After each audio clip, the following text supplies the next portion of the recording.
함께 하나님 말씀 보겠습니다. 요한복음 17장 1절에서 3절의 말씀입니다.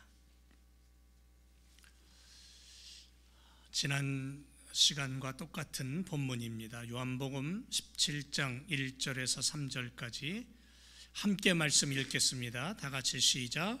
예수께서 이 말씀을 하시고 눈을 들어 하늘을 우러러 가라사대 아버지여 때가 이르렀사오니 아들을 영화롭게 하사 아들로 아버지를 영화롭게 하게 하옵소서. 아버지께서 아들에게 주신 모든 자에게 영생을 주게 하시려고 만민을 다스리는 권세를 아들에게 주셨음이로소이다. 영생은 곧 유일하신 참 하나님과 그의 보내신 자 예수 그리스도를 아는 것이니이다. 아멘. 할렐루야. 한 주간 잘 지내셨죠? 네. 지난 시간에 이어서 오늘도 예수님의 중보기도에 대해서 함께 은혜를 나누기를 원합니다.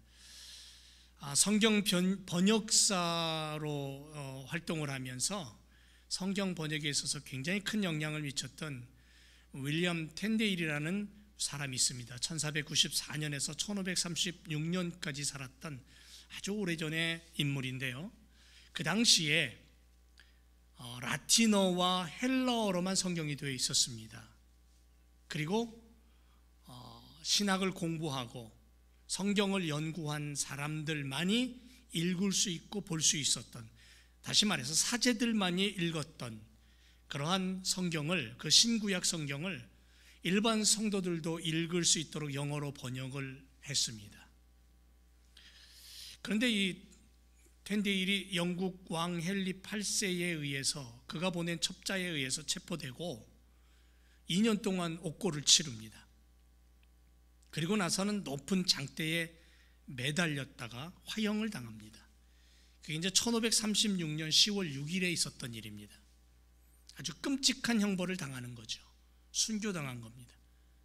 그런데 이 텐데일이 목숨이 끊어지기 전에 다음과 같은 마지막 기도를 하나님 앞에 드립니다.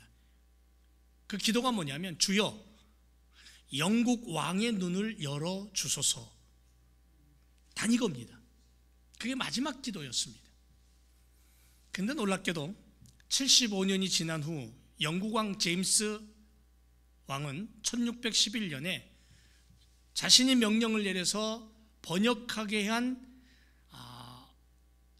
성경, 그것이 출간이 됩니다. 그 성경이 뭐냐면 우리말로는 흠정역 성경이라고 그러고요, 영어로는 킹 제임스 버전이라고 그럽니다. 하나님의 이름을 높이고 하나님의 말씀 앞에 서서 그 고난과 죽음 앞에서도 결코 굴하지 않았던 신앙의 우리 선배들은 결국은 하나님 아버지께 영광을 올려드리며 그렇게 기도하며 그렇게 살았던 놀라운 믿음의 삶을 우리에게 보여줍니다. 윌리엄 캐리라는 사람이 있습니다. 1761년에서 1834년에 있었던 인물입니다. 소년 시절에 구두수선공이었습니다. 꿈과 소망 없이 살아가던 이 캐리라는 소년이 어느 날 예수님을 만납니다. 그리고 예수님 안에서 인생관과 가치관이 바뀝니다. 그리고 꿈을 가지게 됩니다. 구두수송공이었습니다. 남의 집에서 일을 하는 종업원이었습니다. 하루 종일 더럽고 냄새나는 구두를 만지던 사람이었습니다. 근데 그는 자기가 일하는 자기 자리 옆에 세계 지도를 펼쳐놓고 3가지 목표를 적어놓고 기도하기 시작합니다. 그리고 그 기도는 그의 인생을 하루하루 새롭게 만들어갑니다. 그의 기도가 3가지가 뭐냐면요, 첫째는 큰 비전을 가지자, 둘째는 큰 기도를 하자, 세 번째는 큰 기대를 걸자. 여러분, 남의 구두 가게에서 일하는 수선공이 큰 꿈을 갖는다면 어떤 꿈일까요? 아마도 내 가게 하나 갖는 것이 큰 꿈이 아닐까라는 생각을 해봅니다. 그런데 캐리의 꿈은 달랐습니다. 세계 지도를 품에 안고 하나님이 주신 비전과 가치관을 가지고 기도하기 시작합니다. 그리고 당시에 그 누구도 다른 외국에 나가서 다른 나라에 나가서 선교 일을 한다는 것은 생각지도 못했던 그 시대에 그는 선교사의 꿈을 꿉니다. 주위 사람들이 비웃습니다. 후원자도 없습니다. 아내마저도 반대합니다. 그러나 그는 그럼에도 불구하고 인도로 뛰어들어서 위대한 일을 합니다.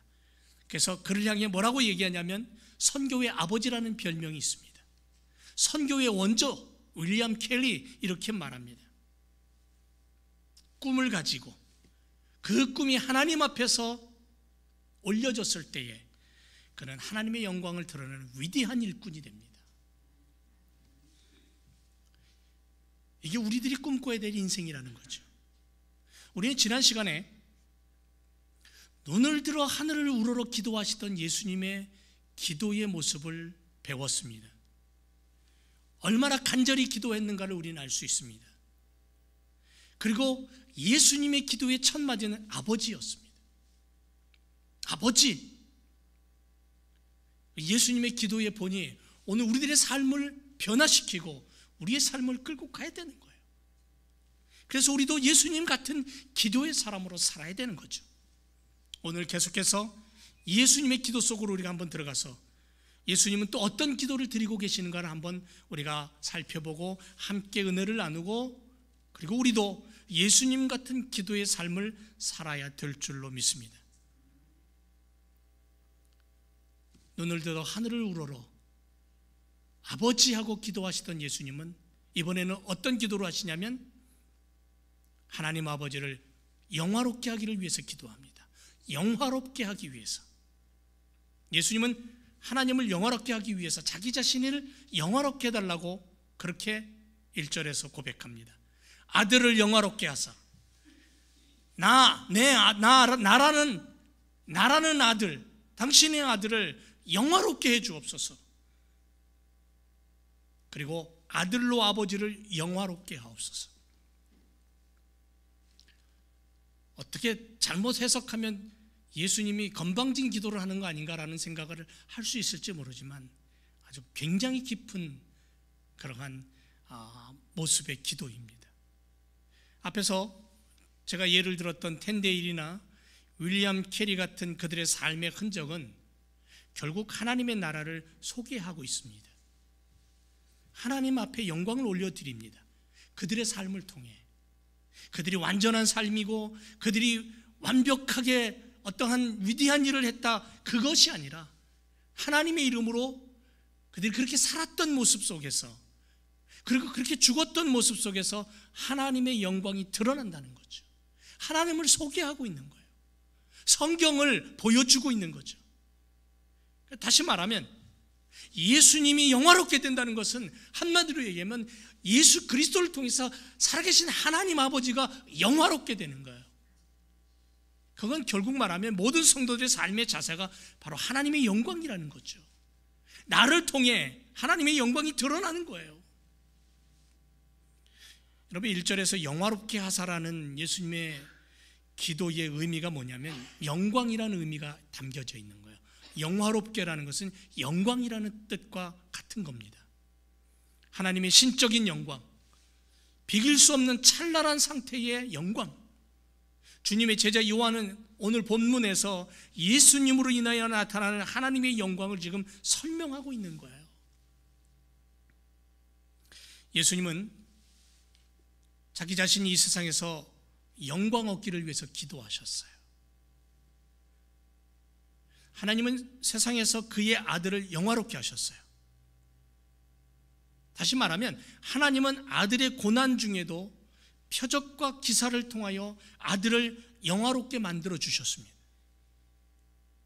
아버지 하나님은 자신의 아들이 고난에 처해 있을 때라도 그 아들을 의롭게 하셨을 뿐 아니라 그를 영화롭게, 그 아들 독생자를 영화롭게 만드셨다는 거죠.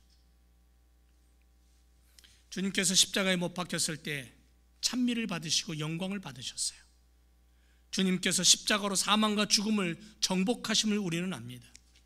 그래서 예수님의 그 가시관은 어쩌면 면류관이에요. 가시관이 아니에요. 면류관이에요.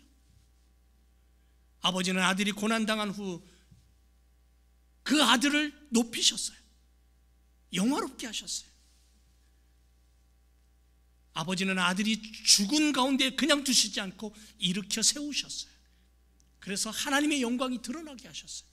빌립보서 2장 6절에 뭐라 그럽니까? 그는 근본 하나님의 본체시나 하나님과 동등됨으로 여기지 아니하시고 오히려 자기를 비어 종의 형체를 가졌고 사람들과 같이 되었고 사람의 모양으로 나타났고 자기를 낮추시고 죽기까지 복종했고 그것이 곧 십자가의 죽으심이었고 그래서 하나님이 그를 지극히 높여 모든 이름 위에 뛰어난 이름을 주셨고 하늘에 있는 자들과 땅에 있는 자들과 땅 아래에 있는 모든 자들로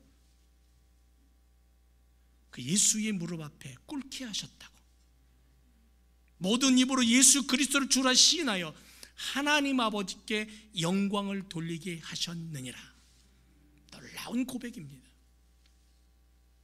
예수님은 이러한 영광을 위해서 십자가를 지셨고 능욕을 당하셨습니다. 이런 점에서 예수님의 십자가는 곧 영광이죠. 인간의 입장에서 보면 십자가는 죽음이고 저주입니다. 형벌입니다. 그런데 하나님의 입장에서 보면 구원이에요. 하나님의 입장에서 보면 생명이고 모든 문제의 해결입니다. 십자가 때문에 죄 문제가 해결됐고 십자가 때문에 잃어버린 하나님의 백성들을 되찾아온 거예요.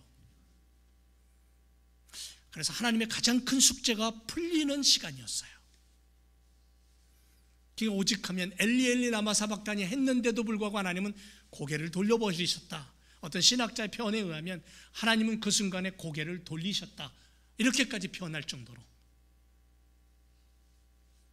그 십자가로 죄를 용서하고 그 십자가로 자녀 삼으시고 그러므로 바로 이 기도는 예수님 자신을 위한 기도임과 동시에 하나님을 위한 기도라는 거예요. 눈을 들어 하늘을 우러러 아버지 하고 기도하시던 그 예수님의 기도 속에는 아들을 영화롭게 해 주옵소서, 그러면 그 아들로 인하여 아버지가 영광되게 되실 겁니다라고 그렇게 기도하시는 예수님의 기도는 너무너무 깊고 오묘한 기도라는 거예요. 오늘 이 땅을 살아가는 우리들이 너무 힘든 팬데믹 시대에 어제 뉴스를 잠깐 보니까는 미국이 빚더미에 앉았대요. 전 세계 모든 나라가 팬데믹에 백성들을 구제하려고 하다 보니까 돈을 자꾸 찍어내야 되고 그러다 보니까 막 모든 나라가 빚더미에 앉았다라는 그런 이야기를 뉴스를 들었습니다. 세상 모든 사람들이 빚더미에 앉아 있고 건강을 잃어가고 고난을 당하고 아픔을 겪고 있는 이 시대에 하나님의 영광을 위하여 엎드려 기도할 수 있는 예수님 같은 기도의 사람이 필요하다라는 거예요. 그런 사람들이 엎드려 하나님 지구촌을 끌어안고 기도할 때 하나님 들으신다는 거예요. 영광이란 말에는요 다른 어떤 의미가 있냐면 무게라는 의미가 들어있어요. 예수님께서 구원자로서 길을 걸으며 사명을 감당하실 때에 그분에게는 짊어져야 될 사명의 무게가 있었다는 거예요. 우리는 가늠할 수 없는 무게예요.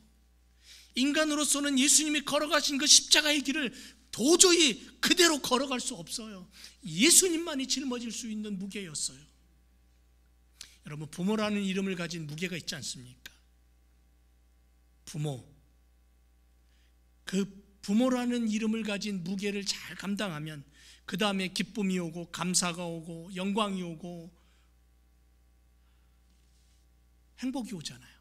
그것처럼 예수님은 우리가 부모라는 이름을 가지고 감당하는 무게 그 이상의 상상할 수 없는, 비교할 수 없는 주님만이 가지셨던 무게가 있었다는 거죠. 구원이란 선물을 통해 우리는 그 무게를 깨달을 수 있는 거고요. 하나님으로부터 보내심을 받아서 십자가 죽음과 부활을 통해 하나님 아버지의 꿈을 성취한 그 길은 세상에 그 누구도 흉내낼 수 없는, 흉내낼 수조차도 없는 무게감과 깊이가 있었다라는 거죠. 그런 길이었다라는 거예요. 그래서 예수님께 다가오는 자신의 영광이 곧 하나님 아버지의 영광으로 올려지기를 간절히 소망하며 요한복음 17장에 예수님은 엎드려 하나님 앞에 기도하고 있어요. 요한복음 17장 전체는 예수님의 기도라 그랬잖아요. 그 기도를 크게 나누면 첫 번째 앞부분에는 예수님 자신을 위한 기도가 있어요. 그리고 그 다음으로 넘어가면 제자들을 위한 기도가 있고요. 그리고 그 다음 끄트머리로 가면 온 백성들, 다시 말하면 하나님 나라 백성들을 위한 기도로, 그 요한복음 17장은 기도로, 예수님의 기도로 가득 채워져 있어요. 그 앞부분에 예수님 자신을 위한 기도의 영광이라는 것은 예수님이 짊어져야 될 무게를 얘기하는 거예요. 우리가 오늘 하루를 살아도 예수님이 걸어가신 그 사명의 무게를 우리가 조금이나마 느끼고 깨달으며 기도의 자리를 찾는다면 우리의 삶은 분명히 달라질 거예요. 분명히 우리의 삶은 믿음의 삶으로 바뀔 거예요. 목수의 아들입니다. 나사렛이라는 가난한 동네에서 태어났습니다. 고운 모양도 없습니다. 풍채도 없습니다. 흠모할 만한 아름다운 모습도 없는 분이었습니다. 그런데 그분이 세상의 빛입니다. 하나님으로부터 주어진 사명, 죄인을 구원하고 하나님과 갈라진 관계를 완성하기 위한 메시아로서의 그 길, 그 이름, 그의 삶의 자세, 그의 무게, 그리고 그분이 가졌던 하나님과의 약속, 그것을 위해서 그분은 그 길을 가셨어요. 그래서 이 일이 이루어졌을 때 아들이신 독생자이신 그분은 영광을 얻으셨어요. 이 아들이 영광을 얻게 될 때 하나님 아버지를 인정하고 그분을 하나님으로 섬기며 예배하며 순종하는 일이 드디어 성취되는 거예요. 그러니까 아들이 영광 받을 때 하나님이 영광 받으시니까 아버지가, 아들의 영광이 곧 아버지의 영광이 되는 거죠.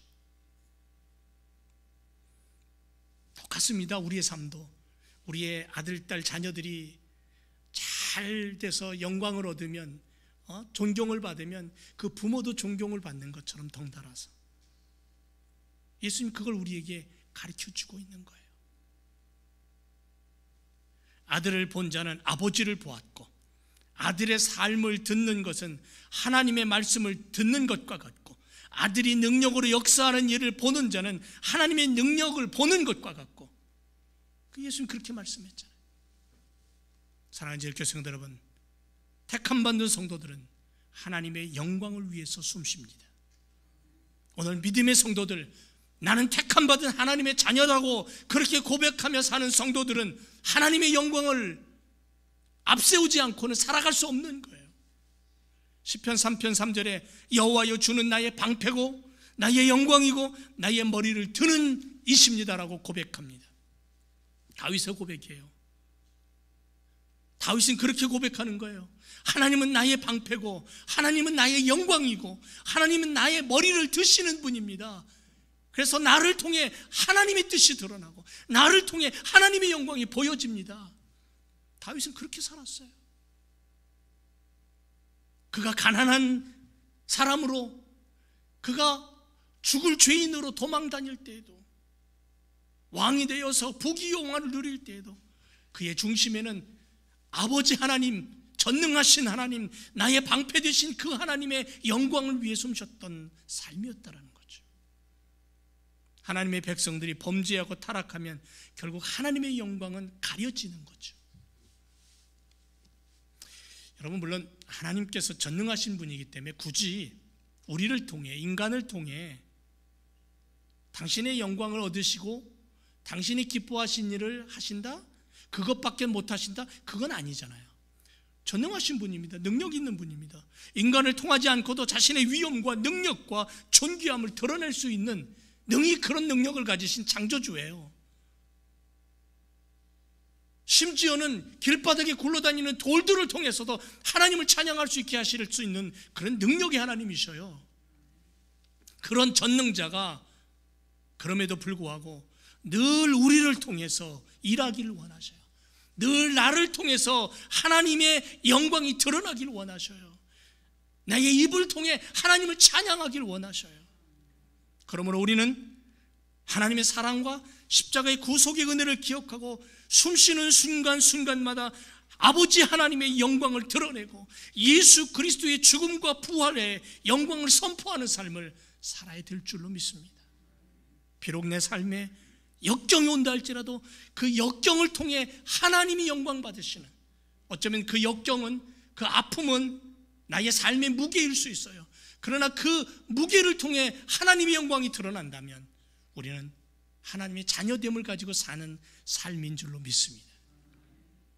예수님께서 아버지 하나님을 영화롭게 하려고 하셨을 때에 두 가지를 놓고 기도하셨어요. 그 하나가 뭐냐면 십자가의 죽음을 통해서 하나님 영광 받으세요예요. 십자가의 죽음이라는 무게를 가지고 아버지여 당신의 이름을 영화롭게 하옵소서. 이 이야기는 뭐냐면요, 죽음이라는 것이 깔려있는 고백이에요.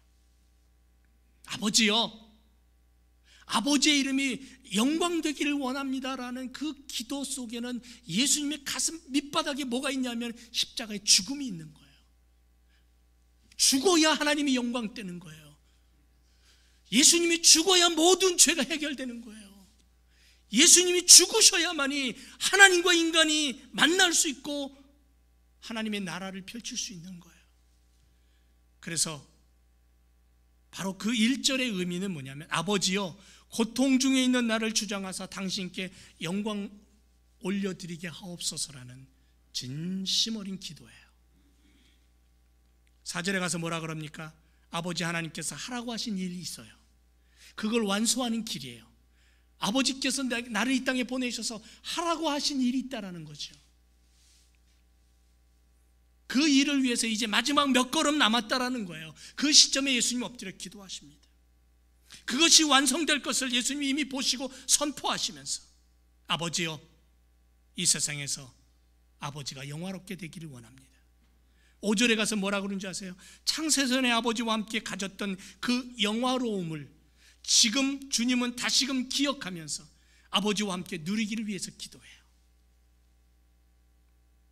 그 어떤 순간이라도 아버지 하나님과 끊어지기를 원치 않았던 예수님, 그리고 십자가 위에서 물과 피를 쏟으시고 마지막 숨을 거두시는 그 순간에도 다 이루었다라고 고백하시며 숨을 거두시는 그 순간에도 하나님의 영광을 위해서 그 마지막 숨을 들이마셨던 예수님. 예수님은 죽음, 십자가의 죽음을 통해 하나님의 영광을 드러내는 거예요. 고난이고 절망이고 아픔이고 어둠이고 아무것도 없는 거잖아요, 십자가의 죽음은. 그런데 그것을 통해 예수님은 하나님의 영광을 보셨다는 거죠. 우리의 삶도 마찬가지라는 거예요. 또 하나 예수님이 하나님이 하시라고 한 그 일을 위해서 하나님께 영광을 올려드리기 위한 기도 속에는 부활이 있었어요. 죽음으로 끝난 게 아니에요. 우리 기독교에는 부활이 있습니다. 부활의 생명이 있어요. 부활이 있기 때문에 이게 승리의 종교예요. 부활이 있기 때문에 우리는 능력이 있고 생명이 있고 힘이 있는 거예요. 만일에 예수님이 십자가에 달려서 죽음으로 끝났다면 하나님은 영광 받으시지 못해요. 수포로 돌아갑니다. 모든 일이 수포로 돌아갑니다. 예수님은 나를 영화롭게 하사 나로 아버지를 영화롭게 하옵소서라고 기도했어요. 그 이야기는 뭐냐면 부활을 예수님은 알고 계셨다는 거예요. 염두에 두셨다라는 거죠. 썩어 냄새나는 시체로 멈추지 않았다라는 거죠. 어둠 속에 갇혀서 그 어두움에 먹혀버리지 않았다라는 거예요. 주님은 생명의 빛이셔요. 무덤을 옮겼고 살아나셨고 그 부활의 영광으로 말미암아 승리를 노래하신 분이에요. 그래서 영광을 얻으셨어요. 그 예수님의 부활의 영광은 곧 아버지의 영광이에요. 주기도문에 아버지 우리 아버지 이름이 거룩히 여김을 받으옵소서 그랬죠. 주기도문을 가르치시면서 이게 우리가 첫 번째로 간구해야 될 내용이라는 거죠. 베드로전서 4장 11절에서 이렇게 고백합니다. 만일 누가 말하려면 하나님의 말씀을 하는 것 같이 하고, 누가 봉사하려면 하나님의 공급하시는 힘으로 하는 것 같이 하고, 범사에 예수 그리스도로 말미암아 하나님의 영광을 받으시게 해라. 왜냐하면 영광과 능력이, 권능이 하나님께 영원 무궁토록 있다. 그러니까 우리가 말을 하는 것도, 봉사를 하는 것도, 어떤 일을 추진하는 것도 다 하나님의 영광을 염두에 두고 밑바닥에 깔고, 그리고 일을 해라. 그리고 숨을 쉬어라. 예수님은 하나님 아버지하고 엎드려 당신의 이름이 거룩히 여김을 받으시고 당신이 영화롭게 되기를 원합니다. 그래서 나도 영화롭게 되어야 됩니다라고 기도할 때에 그분은 십자가의 죽음을 밑바닥에 깔고 있었고 부활을 가지고 있었고, 그것을 통해 당신의 이름이 영화롭게 되고 그것을 통해 하나님이 영광을 받으시고, 그 하나님의 영광이 우리들 가운데 나타나서 이 땅을 살아가는 성도들이 힘들고 어렵고 육신을 입고 아픔 속에 있을진 모르지만, 그러나 여전히 하나님의 영광을 바라보고 하나님의 존귀를 바라보고 거룩하신 하나님을 닮으려고 애쓰고 힘쓰고, 그래서 너는 내 아들이야, 너는 내 딸이야 라고 하나님이 인정해 주시는 그 약속을 믿고 가는 그런 믿음의 삶을 살아간다는 거예요. 이게 우리의 기도가 되어야 된다는 거죠. 이게 우리의 신앙의 모습이 되어야 된다는 거예요. 세상은 점점점 십자가를 잃어버릴 겁니다. 이 세상은 점점 부활을 얘기하지 않을 거예요. 그러나 우리는 십자가가 있고 부활이 있는 줄로 믿습니다. 우리는 그래서 하나님의 영광을 바라보며 십자가와 부활로 사는 삶이 되는 거예요. 또 하나, 예수님의 기도는 어떤 기도냐면 하나님 아버지께서 맡기신 것을 위해서 기도하셨어요.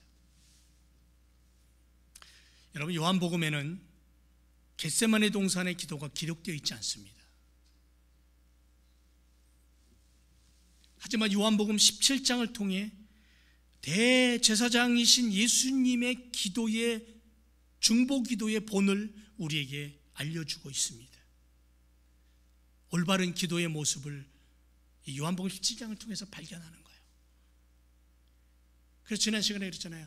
겟세마네 동산에서의 기도의 모습은 마태복음에 보면 땀방울이 떨어지는 핏방울 같이 됐던 예수님의 겟세마네 동산에 밤이 맞도록 기도하시던 그 기도는 십자가를 앞에 놓고 처절하게 몸부림치던 예수님의 모습, 절규하던 예수님의 모습을 우리가 떠올린다면 요한복음 17장의 이 기도는 대제사장이신 예수님이 중보자로서 하나님과 가교 역할을 하기 위해서, 세상에 하나님의 나라를 세우기 위해서 그 마지막을 놓고 기도하시던 중보자의 기도. 그런데 그 중보자의 기도는 참 놀랍게도 자신을 위한 기도는 짧고 제자들과 성도들을 위한 기도, 교회를 위한 기도는 길더라는 거예요. 그 요한복음 17장의 이야기예요. 요한은 예수님의 모습 속에서 우리에게 그것을 얘기하고 있는 거예요.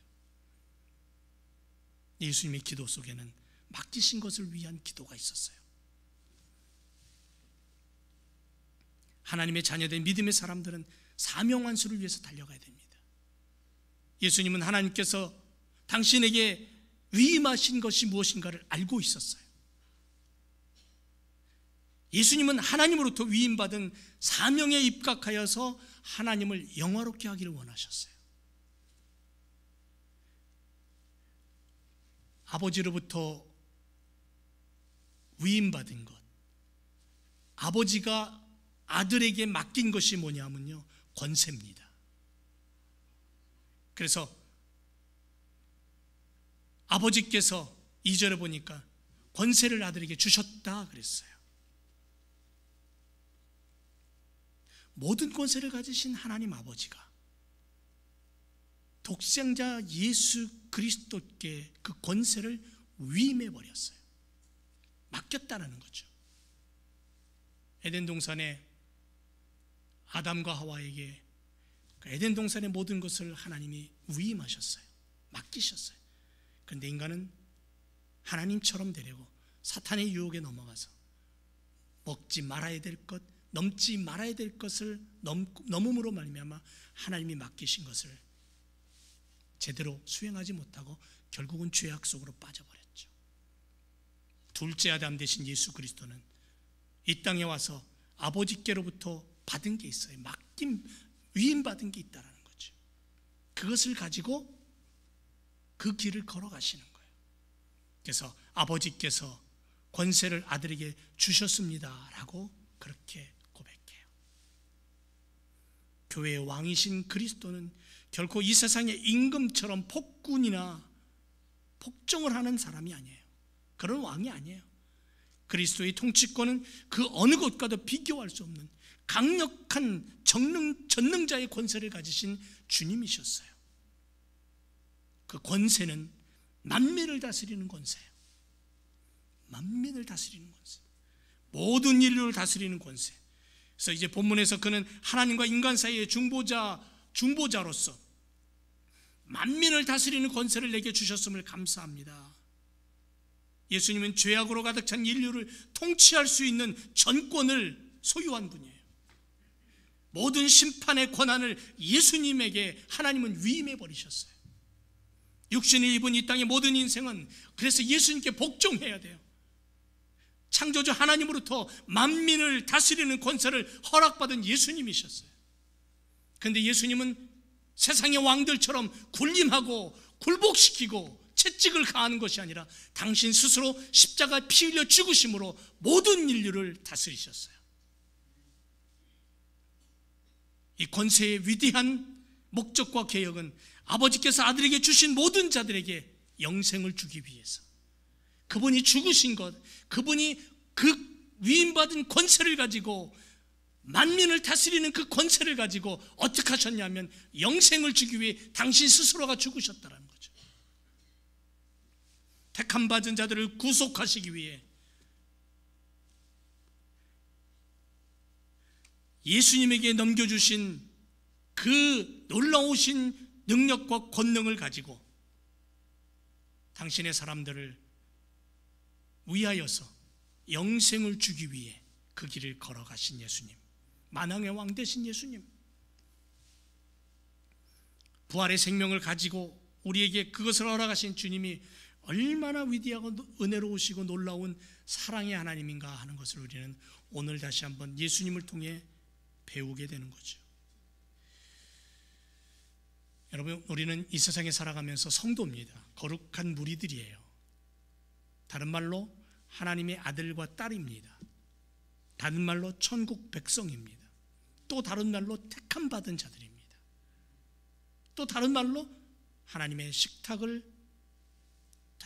둘러앉은 식탁 공동체입니다. 하나님의 패밀리입니다. 그런 우리가 이 땅을 살아갈 때에 주님처럼 기도하며 하나님의 영광을 위하여 주님이 가지신 그 사명의 무게를 감당하면서 걸어가신 것처럼 우리도 이 땅에 복음을 가지고 그 사명의 길을 온전히 걸어가는 삶을 살아야 될 줄로 믿습니다. 그래서 성경 우리에게 뭐라 그러냐면 내가 거룩하니 너희도 거룩하라고 아주 분명하게 말씀합니다. 정확하게 말씀합니다. 내가 거룩하니 너희도 거룩해라. 영적인 생명을 허락하시면서 영원한 생명을 가진 존재로 살아가는 이 땅에 나의 사람들아, 나의 백성들아, 너희가 이 땅을 살아가면서 이 땅에 묻혀서 이 땅의 죄악 속에 파묻혀 고통받고 헤매지 말고 영원한 하나님의 나라를 바라보며 믿음의 사람으로 하나님의 나라를 꿈꾸는 자가 되라. 영생을 소유한 자가 되라. 그렇게 말씀하고 있는 거예요. 예수님이 기도하실 때 그 간절한 마음을 가지고 기도하시는 거예요.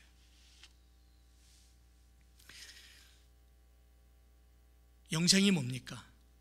3절에서 영생을 주기 위해서 주님 그 길을 가셨는데 영생이란 게 뭐예요?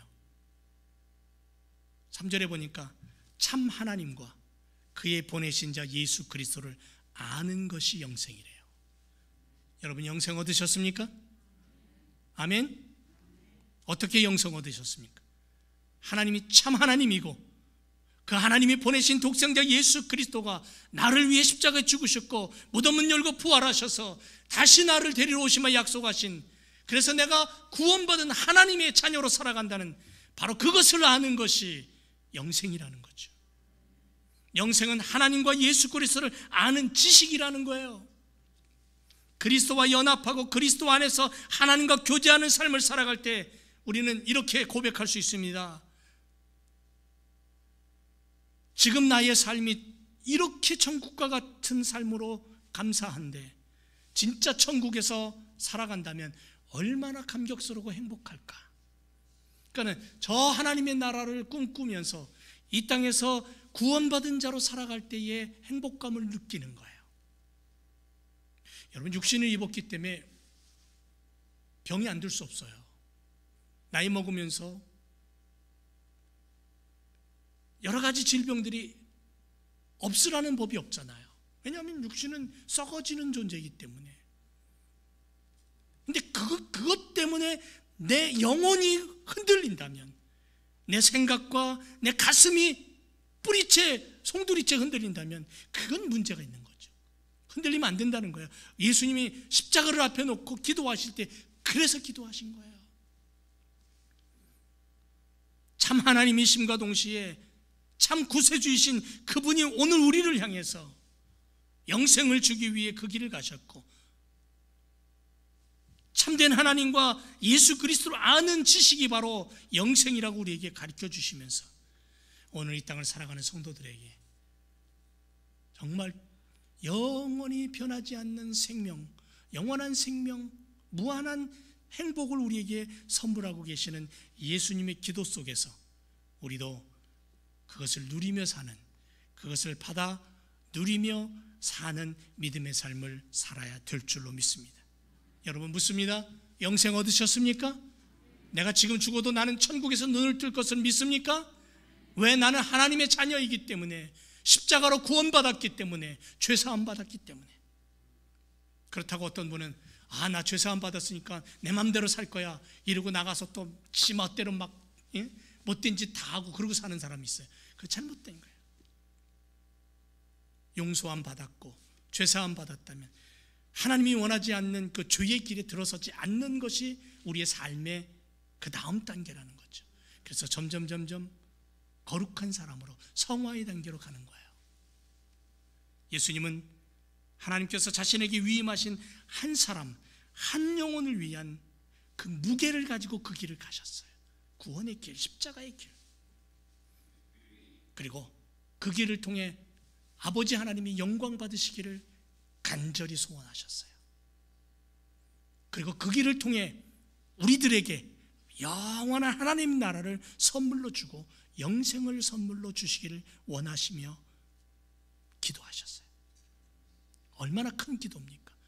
오늘 우리가 비록 미국의 조그만 주의 작은 스프링필드의 작은 교회에서 믿음 생활하지만 우리의 기도만큼은 큰 기도가 돼야 돼요. 지구를 끌어안고, 어떤 분 기도할 때 지구를 끌어안으려니까는 시장에 가서 이만한 지구본 있죠? 그거 사가지고 와서 끌어안고 기도하더라고요. 내 가슴 속에는 죽어가는 영혼들을 끌어안고 기도하는 그 큰 기도의 사람이에요. 예수님의 기도를 본받아서 하는 거예요. 사랑하는 지역교회 성도 여러분, 우리는 택함 받은 자인 줄로 믿습니다. 하나님 나라 백성인 줄 믿습니다. 하나님 나라 패밀리인 줄 믿습니다.